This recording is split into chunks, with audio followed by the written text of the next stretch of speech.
আমরা হুজুর মনে জানে না এগুলো, হুজুরে শুনছে না তো। নাউযুবিল্লাহ, নাউযুবিল্লাহ। জান্নাতের টিকিট বিলাইয়া কেমনে ধর্ষণ করলা? আস্তাগফিরুল্লাহ। মানে এমপি কচি পিয়ারা খাইবার আয়ান ধরা খাইছে, কচি না কে কারে কা কাজী মিয়া বিবি রাজি, বুইরার কচিয়ে রাজি, কাজী কি করবো?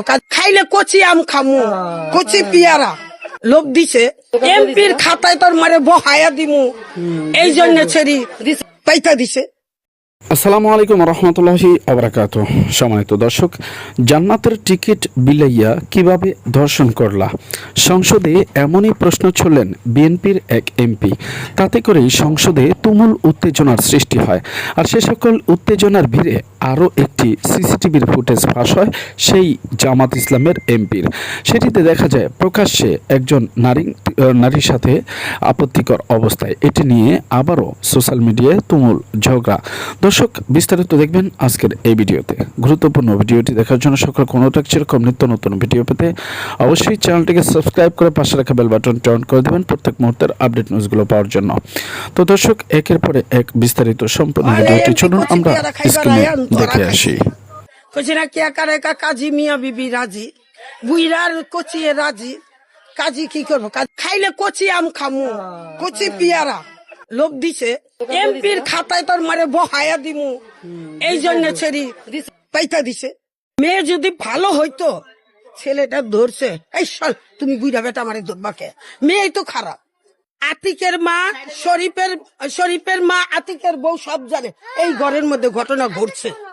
এই ঘরের মধ্যে এমপি আয়া ছেড়িরে লইয়া গে তো আইতো এই ঘরে এমপি জানেন কেন? আমরা কইনি যার জি তার জামাই, পাড়াপড়শি কামাই, এখন তো পাড়াপড়শি কামাইতেছে, বুঝছেন? ওকে ভালো লাগছে, খাইলে কচি আম খামু, কচি পিয়ারা, বুঝছেন? পাকা পিয়ারা খাইলে তো পয়সা যাইবো, গাইলে কচি পিয়ারা খাইবার আইছে এমপি, বুঝছেন? এই এমপি কচি পিয়ারা খাইবার আয়ান ধরা খাইছে।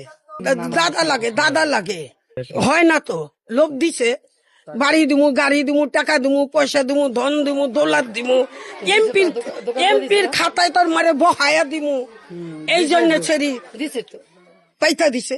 মেয়ে যদি ভালো হইতো ছেলেটা ধরছে, এই চল তুমি বুইরা বেটা মারে ধরবাকে, মেয়ে তো খারাপ, এই জন্য ধরছে।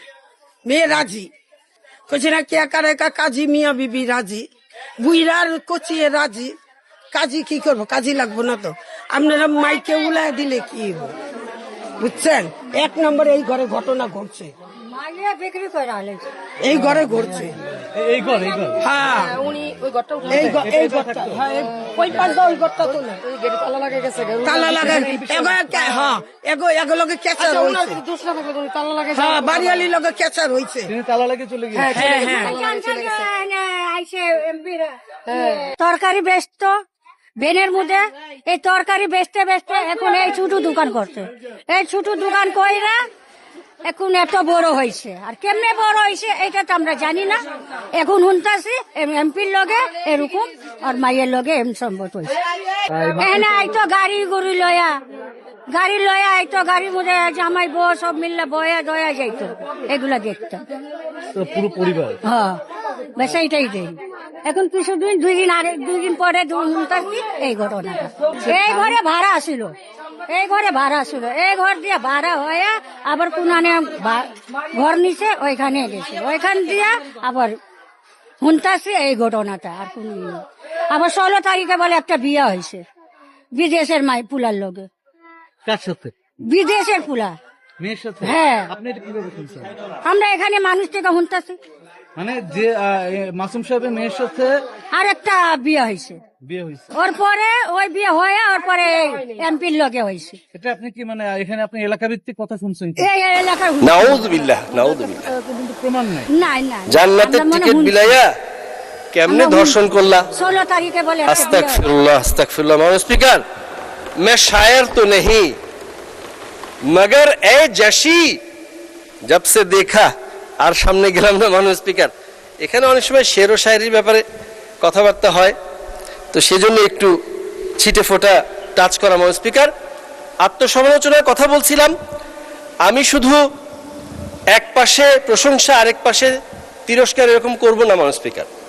প্রায় 20,000 কোটি টাকা, আমি যদি ভুল না শুনে থাকি, যদি তন্দ্রাচ্ছন্ন না হয়ে থাকি, বন্ধ শিল্প কারখানা চালুর ব্যাপারে, বরাদ্দের ব্যাপারে কথা হয়েছে মাননীয় স্পিকার। তো আমি কিন্তু আমাদের মাননীয় শিল্পমন্ত্রী মহোদয় এখন উপস্থিত থাকলে ভালো হতো। মাঝে মাঝেই যখন আমার রংপুর সুগার মিলসটা পুনরায় চালুর ব্যাপারে কতটুকু কি অবস্থা হলো, এটা যখন কথা বলি, আমার শ্বশুরবাড়ি এলাকার এমপি সাহেব এবং মাননীয় মন্ত্রী তিনি ডাগর ডাগর চোখে ঠান্ডাভাবে আমার দিকে তাকিয়ে থাকেন। আরেকদিন বলেছিলাম ইতা খিতা খরে বাবা, এই টাইপের একটা কোশ্চেন আর কি ওনার চোখে আমি দেখতে পাই। কিন্তু মাননীয় স্পিকার, এই মৌনতাকে আমি সম্মতির লক্ষণ ধরে নিচ্ছি, এটা করতেই হবে। কারণ এতগুলো টাকা থাকতে মাত্র 100 কোটি টাকারও নিচের বাজেট দিয়েই এই সুগার মিলটি সফলভাবে পুনরায় চালু করা এবং লাভজনক করা সম্ভব মাননীয় স্পিকার। অনুমোদিত আমাদের গাইবান্ধা ইপিজেড, সেটার ব্যাপারে বাস্তবায়ন প্রক্রিয়া কবে শুরু হবে এবং অ্যাকুইজিশন কবে শুরু হবে সেই ব্যাপারেও আমরা ছেড়ে কথা বলবো না মাননীয় স্পিকার, যতই সরকার দলের হয়ে থাকি। যেহেতু বাজেট হয়েছে, আমাদের অ্যালোকেশন দিতেই হবে ইনশাআল্লাহ। মাননীয় স্পিকার, ওয়াজিরে খামখা একজন ছিল, তার সাথে টকশো করতে গিয়ে শুনলাম 8,32,000 কোটি টাকার বাজেট নাকি ছায়া বাজেট করেছেন তারা। বলছিলেন 9,38,000 কোটি টাকা এত বাজেট হয়ে গেল, 5 লক্ষ কোটি টাকা ছিল আসলে বাস্তবিক বাজেট। তো আমি প্রশ্ন করলাম যে 5 লক্ষ কোটি টাকা যদি বাস্তবিক হয়ে থাকে, তাহলে আপনি মিস্টার ওয়াজিরে খামখা 8,32,000 কেন করলেন? আপনি 5 লক্ষ করলেই পারতেন। তো ছায়া বাজেটটা কিভাবে প্রণয়ন করবেন একটু যদি দিতেন, তাহলে বোঝা যেত আর কি কি অবস্থা। মাননীয় স্পিকার, বাজেটে চানাচুরের পুষ্টিগুণ জানা সম্পর্কে একটা যদি কমিটি করার জন্য বরাদ্দ রাখা হতো তাহলে খুব ভালো হতো। চানাচুরের ডিব্বা না, চানাচুরের পুষ্টিগুণ। আমি দেখলাম যে নর্মাল গুগলেই যদি আমরা একটু সার্চ করে থাকি তাহলেই পেয়ে যাচ্ছি চানাচুরেরও কিছু পুষ্টিগুণ আছে মাননীয় স্পিকার। যে কেউ খুঁজলে পাবে ক্যালোরি প্রায় 500 থেকে 550 কিলো ক্যালোরি, ফ্যাট আছে 35 গ্রাম, প্রোটিন 10 গ্রাম, ফাইবার 5 গ্রাম, সোডিয়াম 800 মিলিগ্রাম প্রতি 100 গ্রাম চানাচুরের মধ্যে। মাননীয় স্পিকার, কেন বলছি জানেন? এই বাজেটটা নাকি চানাচুরের মতো খেতে ভালো লাগে, কোনো পুষ্টিগুণ নাই। তো বিষয়টা আসলে এরকম নয় মাননীয় স্পিকার। তাদের কথা অনুযায়ী জি, আপনাকে আর 2 মিনিট বাড়িয়ে দেওয়া হলো মাননীয় স্পিকার। ধন্যবাদ। একদম শেষ পর্যায়ে চলে আসছি মাননীয় স্পিকার, যেটা না বললেই নয়। দেখুন মাননীয় স্পিকার, জিয়া রহমান সাহেব, শহীদ রাষ্ট্রপতি জিয়া রহমান পরবর্তীতে রাজনীতিবিদদের জন্য রাজনীতি কঠিন করে যাবেন এটা বলেছিলেন এবং করেছেন।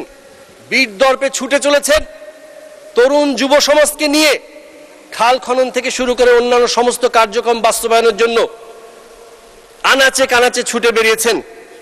তেমনি ভাবে আমিও মাননীয় প্রধানমন্ত্রীর এই ছুটে বেড়ানো আমাদেরকে সাথে নিয়ে এই কর্মকাণ্ডে উদ্বুদ্ধ হয়ে আমি আজকে সকল সংসদ সদস্যের জন্য একটা বিষয় একটু কঠিন করে দিতে চাই মাননীয় স্পিকার। আমাদের 32 গাইবান্ধা 4 গোবিন্দগঞ্জ আসনে মাননীয় স্পিকার, আমরা একটা ভলান্টারি বাজেট দিচ্ছি, স্বেচ্ছাশ্রমের বাজেট দিচ্ছি। এই বাজেটের সাথে 2টা খাল খনন প্রকল্প হয়েছে, সফলভাবে চলছে। এই 2টা খাল খনন প্রকল্প শেষ হওয়ার পরে আমাদের গোবিন্দগঞ্জের আপামর জনসাধারণ, বাংলাদেশ জাতীয়তাবাদী দল বিএনপি এবং অঙ্গ সহযোগী সংগঠনের সব নেতৃবৃন্দ এবং নেতাকর্মীকে সাথে নিয়ে আমরা প্রায় 1 কিলোমিটার একটা দীর্ঘ খাল কোনো বরাদ্দ না নিয়ে স্বেচ্ছাশ্রমের মাধ্যমে আমরা সেটা বাস্তবায়ন করবো ইনশাআল্লাহ। পরবর্তীতে কথায় আছে, বান্দর বুড়া হইলেও বান্দামি কমে না। ঠিক সেরকমেরই একটি ঘটনা বর্তমান সোশ্যাল মিডিয়া দখল করে নিয়েছে। দর্শক, আপনারা ভিডিওটি সম্পূর্ণ দেখলেন, আপনাদের মতামত জানাবেন কমেন্ট সেকশনে। আর এরকম নিত্য নতুন ভিডিও পেতে চ্যানেলটিকে সাবস্ক্রাইব করে রাখবেন। আজকের মতো এখানে বিদায় নিচ্ছি, দেখা হবে অন্য কোনো ভিডিওতে। ততক্ষণ পর্যন্ত সকলে ভালো থাকুন, সুস্থ থাকুন।